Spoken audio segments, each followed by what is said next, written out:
Positive word के बारे में बात करेंगे, फिर नेगेटिव वर्ड के बारे में बात करेंगे। तो यहाँ पर सीटेट में जो सीडीपी में पूछा जाता है तो इसका पॉजिटिव वर्ड होगा, इसका जो रहेगा प्रश्न के विकल्प में, तो ये सब रहेगा, तो उसका मतलब ये जो है पॉजिटिव सकारात्मक ऑप्शन होता है। तो चलिए बात करते हैं, पहला पॉइंट दिया रहेगा यहाँ पर सर्वांगीण विकास करना, ये पॉजिटिव वर्ड है। करके सीखना और हस्तपरक अनुभव, सम्मान, लगाव, प्रोत्साहन देना, जिज्ञासा प्रदान करना, बाल केंद्रित शिक्षा, ये सब जो है क्या है, तो ये पॉजिटिव वर्ड है। फिर व्यवहारिक कुशलता और वास्तविक या दैनिक जीवन से जोड़ना, या लोकतांत्रिक या प्रजातांत्रिक वातावरण, समावेशी समावेशी कक्षा या समान व्यवहार, दृश्य और श्रव्य सामग्री, समावेशी कक्षा, विभिन्न संदर्भ में भाषा प्रयोग, विभिन्न गतिविधियाँ, त्रुटि, बच्चे क्या और कैसे सीखते हैं, ये अस्थायी होती है और शिक्षण प्रक्रिया का अंग होती है। क्या होती है? शिक्षण प्रक्रिया का अंग होती है।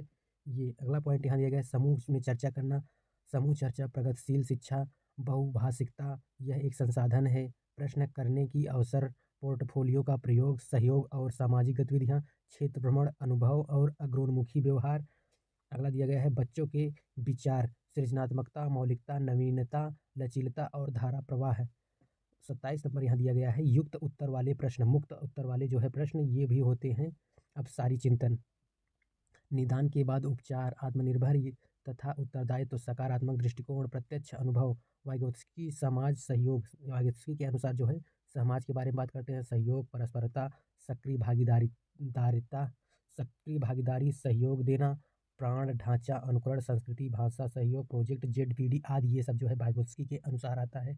अगला दिया गया है 33 नंबर यहाँ पर, जीन पियाजे के अनुसार जो है जो पूछा जाएगा टैगवर्ड, तो ये है विचार, अनुकूलन, ज्ञान निर्माण, संकल्पना निर्माण, व्यवस्था, संज्ञानात्मक विकास, समावेशन, समायोजन, स्कीमा, सोच, चिंतन, रचनात्मकता और कल्पना, स्वच्छ प्रतिस्पर्धा, स्वयं से स्पर्धा होना। तो ये रहा जो है पॉजिटिव। और अब हम बात करते हैं सीडीपी के जो है निगेटिव वर्ड, यानी डोंट, जो यूज नहीं करना है आपको। ये जो है टैग और निगेटिव वर्ड आपको खास तौर याद रखना होता है, जिसमें लिखा रहेगा ऑप्शन में पुस्तक केंद्रित, ये ऑप्शन जो है कट जाएगा वहाँ पर। शिक्षक केंद्रित ये भी कट जाएगा। कोरी स्लेट बच्चे का नहीं होता है, खाली स्लेट नहीं होगा।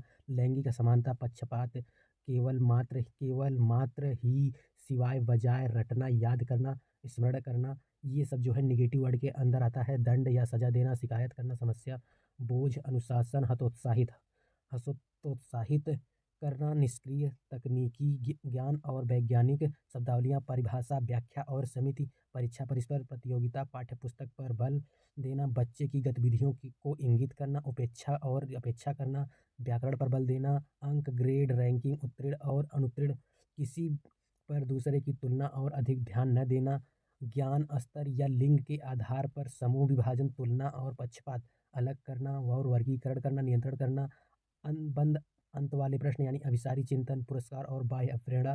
तो ये सब जो है निगेटिव वर्ड के अंतर आएगा, आप लोग याद रखिएगा, ये सब लिख लीजिएगा। चलिए बात करते हैं टैग वर्ड किसका, हिंदी में जो टैग वर्ड पूछा जाता है, हिंदी पॉजिटिव वर्ड हम बात करेंगे, यानी सकारात्मक। हिंदी में याद रखिएगा, भाषा जो इसमें लिखा रहेगा, नियमबद्ध व्यवस्था, व्यवहारिक कुशलता, विभिन्न संदर्भों में भाषा प्रयोग, मातृभाषा में शिक्षा, भाषा का आधिकारिक प्रयोग। अगला दिया गया है भाषा अर्जन में अर्थग्रहण, स्वाभाविक सहज प्रयोग, अनुकरण, मातृभाषा। अगला दिया गया है तीसरा पॉइंट यहाँ पर, भाषा अधिगम, प्रयासपूर्ण, इच्छापूर्ण, द्वितीयक भाषा और अनुवाद।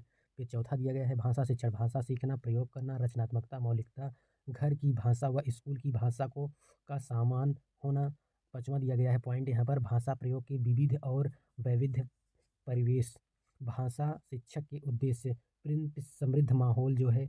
और अगला दिया गया है लिखी छिपी सामग्री का अर्थ समझना। 7वां नंबर दिया गया है यहाँ पर, स्पष्ट व आत्मविश्वास के साथ भाषा प्रयोग करना, अभिव्यक्ति की कुशलता, अवसर देना, वातावरण परिवेश, पढ़ना, अर्थ ग्रहण करना, पढ़कर अर्थ ग्रहण करना इंपॉर्टेंट हो जाता है ये। अगला दिया गया है भाषा प्रयोग। अगला 13 नंबर पॉइंट यहाँ दिया गया है, विविधता व वैविध्य पूर्ण परिवेश, विचारों में मौलिकता व सृजनात्मकता।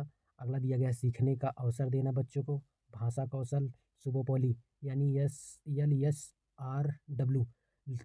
लिसनिंग, स्पीकिंग, रीडिंग, राइटिंग यानी सुनना, बोलना, पढ़ना, लिखना। ये क्रम होता है अंतः संबंधित स्वाभाविक क्रम, ये एक साथ सीखे जाते हैं, क्रम से नहीं, जो है एक साथ सीखे जाते हैं, कोई भी क्रम से नहीं सीखा जाता है। नॉन चौमस्की जो है भाषा सीखना जन्मजात होता है, चौमस्की कहते हैं सार्वभौमिक व्याकरण, LAD लैंग्वेज, भाषा अधिग्रहण क्षमता। अब बात करते हैं निगेटिव वर्ड हिंदी के। हिंदी का निगेटिव वर्ड ये रहेगा, आप लोग याद रखिएगा। व्याकरण पर बल देना, ये जहाँ ऑप्शन में लगेगा ये कट जाएगा। नियमों के आधार के द्वारा शिक्षण, ये भी कट जाएगा। परिभाषा पर बल नहीं दिया जाता है, तो ये सब निगेटिव रहा हिंदी का, तो ये भी याद रखिएगा, 3 ही है। चलिए बात करते हैं अगले गणित शिक्षण शास्त्र का टैग वर्ड के बारे में। तो ये पाठ्यक्रम में नहीं दिया गया है, जैसा कि आप लोग यहाँ देख सकते हैं, ये पाठ्यक्रम में नहीं है। अनुपात, समानुपात और कोसा। अब यहाँ पर बात करते हैं, पहला पॉइंट दिया गया है गणित का पाठ्यक्रम कैसा होना चाहिए। प्रतिरूप, सममिति, दशमलव, टाइलिंग, यानी टाइलिंग को चौपड़ भी कहते हैं, आंकड़ों का प्रबंधन। अगला पॉइंट यहाँ दूसरा दिया गया है, गणित प्रक्रम या प्रक्रिया, मानस प्रदर्शन, पक्षांतरण, आकलन। नेक्स्ट पॉइंट यहाँ दिया गया है तीसरा नंबर, गणित कौशल। यहाँ पर लिखा गया है विवेचना करना, यानी गहन रूप से जांच करना, चर का प्रयोग, प्रतिरूप देखना। अब बात करते हैं पॉइंट नंबर चौथा नंबर यहाँ लिखा गया है गणित गणित अवधारणा के विकास के अनुक्रम ई अनुभव। प्रथम चरण में बच्चों में का टाइलिंग की संकल्पना का विकास करने के लिए ज्ञानेंद्रियों के द्वारा अनुभव प्रदान करते हैं, लैंग्वेज यानी भाषा।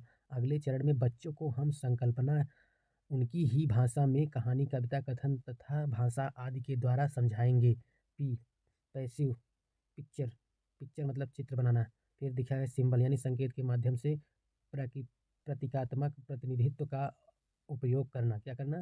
प्रतिनिधित्व का उपयोग करना। अगला दिया गया है पाँचवा, मापन की अवधारणा, अवलोकन, मानक इकाई, मानक इकाई, अमानक इकाई, मानक इकाई, दोनों इकाइयों के बीच संबंध स्थापित करना। छठवां नंबर यहाँ दिया गया है गणित शिक्षण के उद्देश्य क्या होता है, ये जान लीजिए। यहाँ पर समस्या समाधान, स्थिति विश्लेषण, अनुमान लगाना, सादृश्यता प्रस्तुतिकरण, तर्क शक्ति और प्रमाण, गणितीय संबंध और संप्रेषण। चलिए अगला पॉइंट यहाँ दिया गया है 7 नंबर, मानचित्र। मानचित्र की संकल्पना कैसा होना चाहिए। मानचित्र संकल्पना मानचित्र प्रकृति में पदानुक्रमित होती है। कैसी होती है? पदानुक्रमित होती है। संकल्पना मानचित्र में शिक्षण को पूर्ण ज्ञान से जोड़ने में सहायता मिलती है। अगला पॉइंट यहाँ दिया गया है तीसरा, संकल्पना मानचित्र अंतः संबंधित अवधारणाएं हैं जो उन्हें जोड़ने वाले लिंक का संग्रह प्रस्तुत करते हैं। अगला पॉइंट यहाँ दिया गया है गणित हल करने का क्रम, रोमारिया की भाषा, स्थिति भाषा, समाधान की भाषा या प्रतीकात्मक भाषा। अब अगला पॉइंट यहाँ दिया गया है 9 नंबर, अधिगम व आकलन चक्र कैसा होना चाहिए। अधिगम व आकलन चक्र, शिक्षण, अधिगम और आकलन की योजना बनाना और उसका शिक्षण अधिगम के साथ एकीकृत आकलन करना। फिर अगला दिया गया है प्रगति रिपोर्ट का विकास और परिणामों का विश्लेषण, बच्चों, अधिगम और प्रतिपुष्टि की रिपेंटिंग और उसका अंतर। अगला दिया गया है 10 नंबर पॉइंट, गणित के अधिगम का मूल्यांकन, तर्क का विश्लेषण और तर्क कौशल का विकास। अगला पॉइंट यहाँ दिया गया है गणितीय अवधारणा का समझना, गणितीय भाषा को समझना। अगला पॉइंट यहाँ दिया गया है ऐसे कार्य की परिकल्पना की जाए जिसमें एक से अधिक स्तर उत्तर प्राप्त हो सके।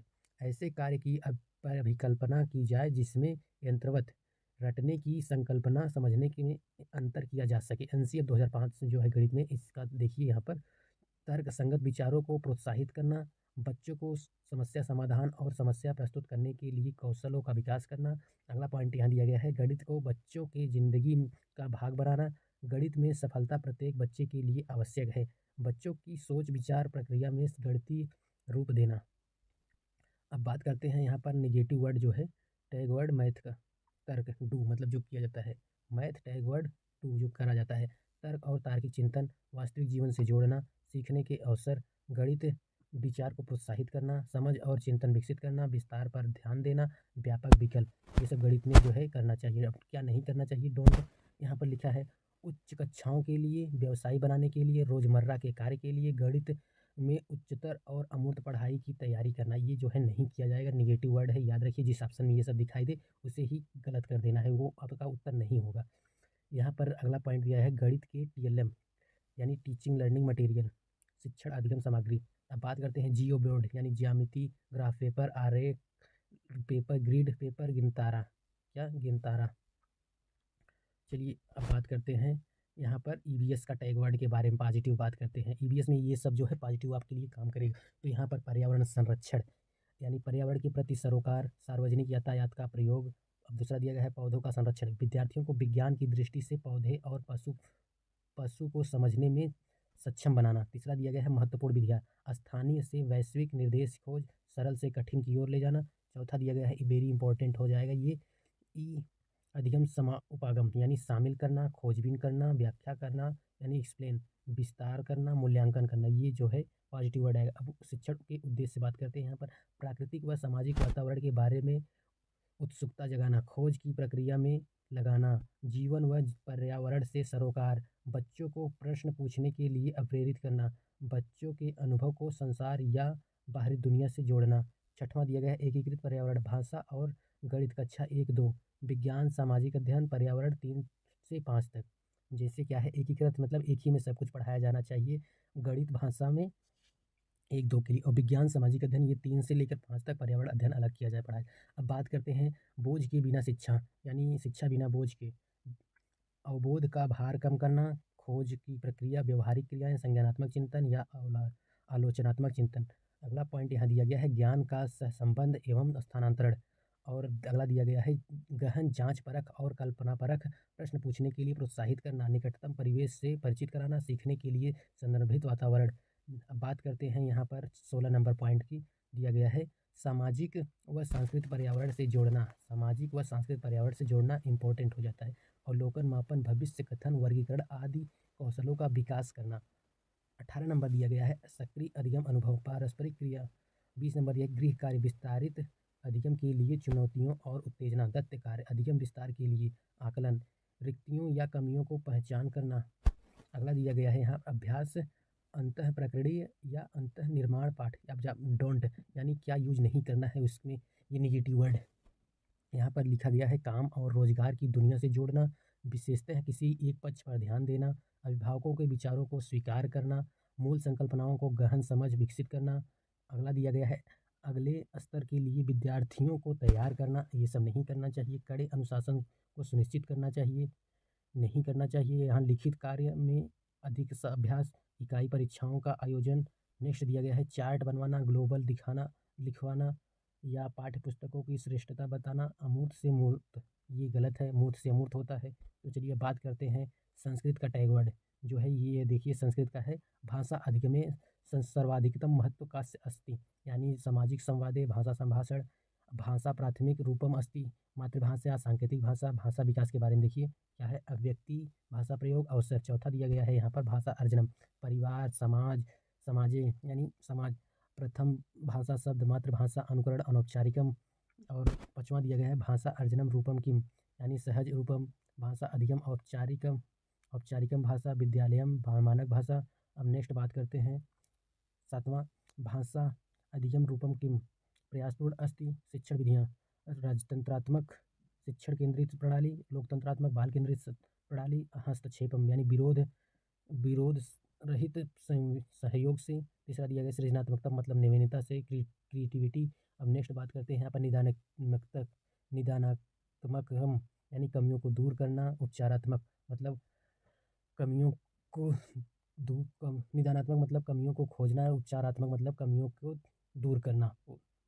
संस्कृत शिक्षण के उद्देश्य, संस्कृत शिक्षण के उद्देश्य, संस्कृत शिक्षण उद्देश्य की ज्ञानात्मक लक्ष्य, कौशलात्मक लक्ष्य, भाषा दक्ष, पूर्व ज्ञान, रसात्मक लक्ष्य की लय, ताल, आनंद की अनुभूति। अगला दिया गया है संस्कृत शिक्षण से विधेय प्रकार, तो यहाँ पर कौन सा होता है, संस्कृत शिक्षण के कौन से प्रकार होते हैं, परंपरागत, पाठशाला, गुरुकुल, प्राचीन। अब बात करते हैं भाषा दोष, भाषागत दोष है, तो यहाँ पर वर्णमाला दोष के क को का पढ़ना, स्वरलोप जो दोष होता है, विधि को विधि, मास्टर साहब को क्या बोलेगा, मस्त साहब बोलना, और स्वरागम, स्कूल को स्कूल बोलना, स्कूल। अब स्वर भक्ति दोष का बोलते हैं इसको, देवेंद्र को देवेंद्र बोलते हैं। अब कौशलस्य स्वरूपम कति भाग, मतलब कौशलस्य के रूपम कितने भाग हैं, तो 2 भाग हैं। कौन कौन सा, लिखितम और मौखिकम। यहाँ पर लिपि विज्ञान, मूर्त रूप पठनम लेखनम, ध्वनि विज्ञानम, अमूर्त श्रवणम रूपम।